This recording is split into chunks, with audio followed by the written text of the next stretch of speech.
ఇచ్చేసాడు అనుకుందాం. ఇప్పుడు అతనికి అతని దగ్గర ఈ అమ్మాయి ఫోన్ నెంబర్ ఉంటది. ఓకే. ఒక మేనేజర్కో లేకపోతే ఎండీకో లేకపోతే సిఎండీకో ఎవరికో ఉంటది, సిఇఓకో నంబర్ ఉంటది. ఆ అమ్మాయికి కాల్ చేసేసి నీకు ఉద్యోగం అయితే ఇవ్వలేకపోయాను కానీ నేను నీకు ఇంకొక రకంగా నువ్వు నాకు సహకరిస్తే నేను నీకు సహకరిస్తాను, నీకు ఇది నాకు ఇది అని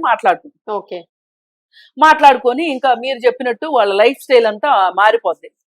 ఒక్క దెబ్బతో జాతకం తిరగబడింది అంటారు చూసారా. ఈ తిరగబట్టం ఏంటి అంటే వాళ్ళ జీవితంలో మళ్ళీ పైకి లేవలేనంతగా కూరుకుపోయేంత వాళ్ళ జీవితాలు తిరగబడతాయి. ఆ రకంగా తిరగబడతాయి అనమాట. సరే, దీంట్లో కూడా తెలివైన అమ్మాయిలు తెలివి తక్కువ అమ్మాయిలు ఉంటారు. ఈ తెలివి తక్కువ అమ్మాయిలు దానిలోనే కూరుకుపోయి ఇంక ఇది పర్మనెంట్ అనుకుంటారు వాళ్ళు. ఇది పర్మనెంట్ అనుకుంటారు. ఇప్పుడు మనం ఇల్లు అద్దెకి తీసుకున్నాం అనుకోండి, అది మనకి ఆ ఇంటి ఓనర్కి కోపం వచ్చినా మనకు కోపం వచ్చినా ఖాళీ చేసేస్తాం. అప్పటి వరకు మన ఇల్లు.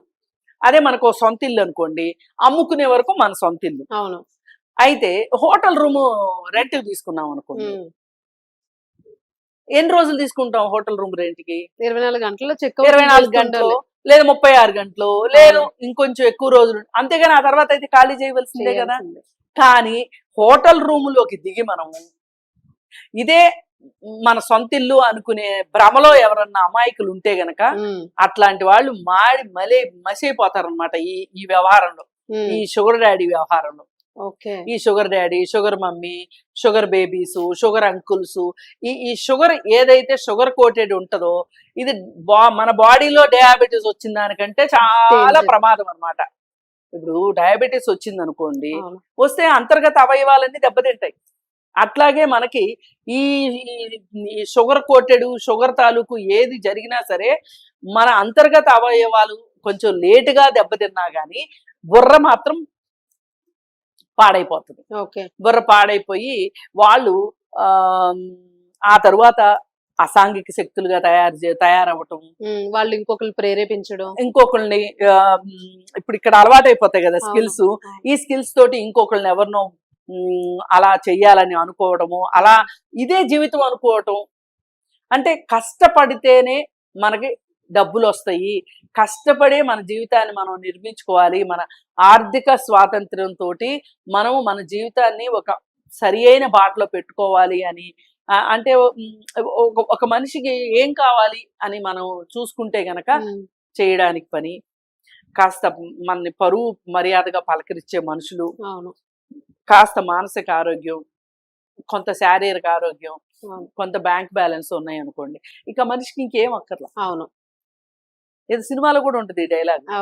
మనసుకు నచ్చిన మనిషి, చేయడానికి ఒక ఉద్యోగం, ఉండటానికి ఒక ఇల్లు ఉంటే ఇంకేం అక్కర్లేదు అని. మనుషులు ఇక్కడ ఆగరు. ఇప్పుడు మనం కష్టపడితే ఈ 3 సంపాదించుకోవడం కొంచెం ఆలస్యమైనప్పటికీ పెద్ద కష్టమేం కాదు. ఎంతమంది పనులు చేసుకోవట్లేదండి. ఇవాళ 40,000 ఉద్యోగానికి, 30,000 ఉద్యోగానికి, అది ఇది కాదంటే 15,000 ఉద్యోగానికి ఎంత కష్టపడి చేసుకుంటున్నారు, వాళ్ళ జీవితాలను నిర్మించుకుంటున్నారు. ఇప్పుడు కొత్త జాబ్స్ ఓపెన్ అయినాయి. ఫర్ ఎగ్జాంపుల్ చెప్తా, ఇప్పుడు ఈ యూట్యూబ్ ఛానల్ ఉంది. ఈ యూట్యూబ్ ఛానల్లో టీలు పెట్టించే అమ్మాయిలు, హౌస్ కీపింగ్ ఉద్యోగాలు ఉన్నాయి. ఇవి ఒకప్పుడు ఈ ఉద్యోగాలు లేవు. ఇప్పుడు వచ్చినాయి. ఇప్పుడు వచ్చినప్పుడు హౌస్ వైఫ్స్ గా ఉన్నవాళ్ళు ఈ పెరిగిన రేట్లకి హస్బెండ్ తెచ్చేది సరిపోవట్లేదు అని అనుకున్నప్పుడు ఇలాంటి జాబ్ ఓపెన్ అయినప్పుడు ఈ జాబ్ చేసుకుంటున్నారు అనుకోండి, వాళ్ళకి వేడి నెలకు చన్నీళ్ళు డబ్బులు వస్తాయి. రోజంతా కాలక్షేపం సరిపోతుంది. అలా కాకుండా ఇంట్లో కూర్చుంటే ఏమొస్తుంది, టీవీ సీరియల్స్ చూడటం తప్పితే ఏమీ ఉండదు. మనదంటూ మనం సంపాదించగలిగే 10,000 15,000 ఉండవు. ఇవాళ ఈ విధంగా బతుకుతున్న ఆడవాళ్ళు బోల్డ్ మంది ఉన్నారు, ఈ విధంగా బతుకుతున్న మగవాళ్ళు కూడా చాలా మంది ఉన్నారు. కానీ ఇలాంటివి చేసుకోవాలి అంటే మనకి చాలా పెద్ద నామూషి. మనకి పెద్ద పెద్ద ఉద్యోగాలు చేసేవాళ్ళు, డబ్బులు ఉండేవాళ్ళు, వాళ్ళ దగ్గర మనము వాళ్ళు ఏ రోజు వద్దనుకుంటే ఆ రోజు మీ జీవితం ఫినిష్. ఒక రకంగా కాదుకూడదని అడ్డం వెళ్తే ఏం చేస్తారు? ఏం జరిగే ఛాన్స్ అయినా ఏదైనా జరుగుతుంది. మ్యామ్ ఇది ఒక డౌట్, ఇల్లీగల్ ఇప్పుడు ఇది ఇల్లీగల్, ఇది ఇల్లీగల్.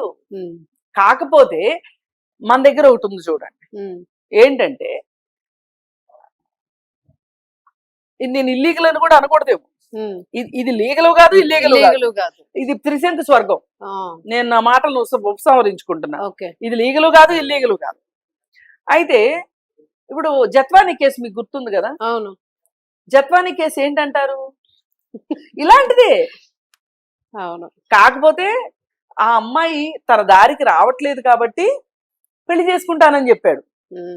అసలు ఇలాంటివి వింటే తివారీ కూడా గుర్తొస్తాడు ఒక్కొక్కసారి. చిన్న చిన్న పిల్లల వల్ల అసలు అమ్మాయిలు. అందుకని ఏంటంటే 80 years. వీళ్ళందరూ అధికారం ఉందని కానీ, డబ్బులు ఉన్నాయని కానీ, లేకపోతే మీకు ఇంకేదేదో చేసేస్తామని ఫాల్స్ ప్రామిసులు చేసి కానీ, ఇవి ఏం చేసైనా సరే మభ్యపెట్టి, కొంతమంది తెలిసి అమ్మాయిలు, కొంతమంది తెలియక అమ్మాయిలు, కొంతమంది ఈ విధంగా వీళ్ళ దగ్గరికి చేరతారు.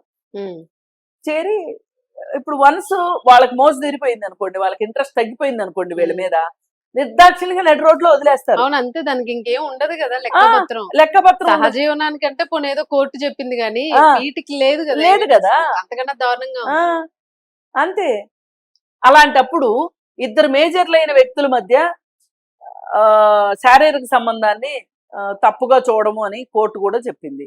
ఇంక దీన్ని మనం ఏ విధంగా మనం ఇది తప్పని, లేకపోతే ఇక చెప్పగలిగే కోణం ఒకటే, మీకు భవిష్యత్తులో జరిగే నష్టం గురించి చెప్పి గాని, లేకపోతే ఇది మన సంస్కృతి సాంప్రదాయం కాదు కాబట్టి, లేదు భవిష్యత్తులో మీకు సమస్యలు వస్తాయి అని గాని, ఇట్లా ఏదన్నా చెప్పి మనం చెప్పవలసిందే తప్పితే, నీకేం పోయే కాలం రా, నీకు భార్య పిల్లలు ఉన్నారు, పరువు ప్రతిష్టలు, ఉద్యోగం అదే పెద్ద పెద్ద వ్యాపారాలు ఎలగబెడుతున్నావు, అవును, నీకు సంఘంలో మంచి పరువు మర్యాదలు ఉన్నాయి, నీకు ఇదేం పనిరా అని చెప్పి అనగా ఇప్పుడు ఏదన్నా చెప్పడమే గాని, దీనివల్ల నష్టాలని మనం చెప్పడమే గాని అవును భర్తీ చేయలేం కదా.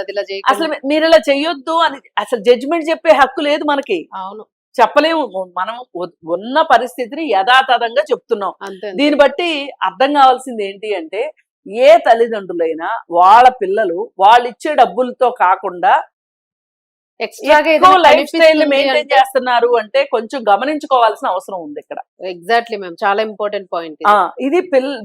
ఇప్పుడు నువ్వు 5,000 రూపాయల ఫోనే కొని పెట్టగలవు, నీ పిల్లలకి పెద్ద పెద్ద ఫోన్లు ఎక్కడి నుంచి వస్తున్నాయి, లేదు బట్టలు చాలా ఎక్కువ బట్టలు ఎక్కడి నుంచి వస్తున్నాయి, పర్ఫ్యూమ్స్ ఎక్కడి నుంచి వస్తున్నాయి, 2 రోజులు 3 రోజులు టూర్లకి ఎక్కడికి వెళ్తున్నారు, ఇవన్నీ గమనించుకోవాల్సిన అవసరం ఉంది.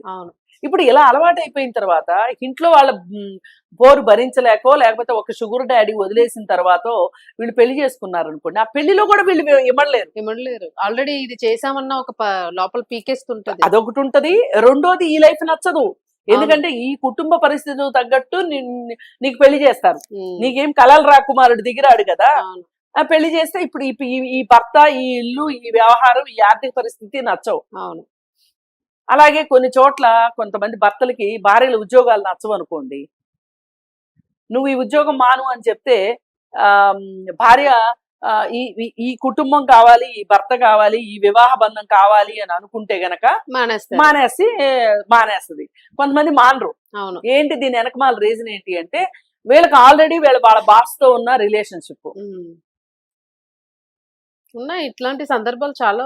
అందుకే ఈ sugar daddies, sugar mommies, sugar babies పుట్టుకొస్తూ ఉన్నారు. ఈ కల్చర్ దీనికి ఇప్పుడు ఏమైపోయింది, ఒక వేదిక లేదు ఇప్పటిదాకా. అవును. అందుకని డేటింగ్ యాప్స్ లాగా దీనికి కూడా ఒక యాప్ పెట్టేశారు. ఈ యాప్ లో 11,000 మంది రిజిస్టర్ చేసుకున్నారు మన హైదరాబాద్ లో. అదే కదా, బడాబాబులు రిజిస్టర్ చేసుకొని వాళ్ళకున్న కార్లు, వాళ్ళకున్న ఇగో నేను ఇంత ధనవంతుడిని, నాకు ఇంత కెపాసిటీ ఉంది, నేను నీకు ఇది ఇస్తాను, నువ్వు నాకేమిస్తావు, నీకిది నాకిది క్లియర్ కట్ గా మాట్లాడుకుంటారు. ఎక్కడ పోతుందో కల్చర్ ఎక్కడికి పోతుందో, అసలు ఏం చేస్తున్నారో కూడా కనిపెట్టుకోలేని పరిస్థితి. అది ఇలా అయిన తర్వాత దీనిని మనం ఎందుకు వ్యతిరేకించాలి? సరే, వాళ్ళ బాధ వాళ్ళు పడుతున్నారు, వాళ్ళ సావు వాళ్ళు చేస్తున్నారు, మీకేంటి పని అని అంటే, ఇప్పుడు మన సొసైటీ ఎలా వెళ్తుంది అనేది సైకాలజిస్టులు, సోషియాలజిస్టులు, సైకాట్రిస్టులు నిర్వచిస్తూ ఉంటారు. అసలు వస్తున్న పోకడల్ని, మార్పుల్ని వాళ్ళు విశ్లేషిస్తూ ఉంటారు. వాళ్ళు చెప్పేది ఏంటి అంటే, దీనివల్ల ఆ మగవాళ్ళ కంటే కూడా ఈ ఆడపిల్లలకి ఎక్కువ నష్టం జరుగుతుంది. ఎందుకంటే ఇలా అలవాటైన మగవాళ్ళకి ఇంకా చాలా మంది అమ్మాయిలు కావాలనిపిస్తుంది, కొత్త కొత్త వేరే వేరే కొత్త కొత్త అమ్మాయిలు కావాలనిపిస్తుంది.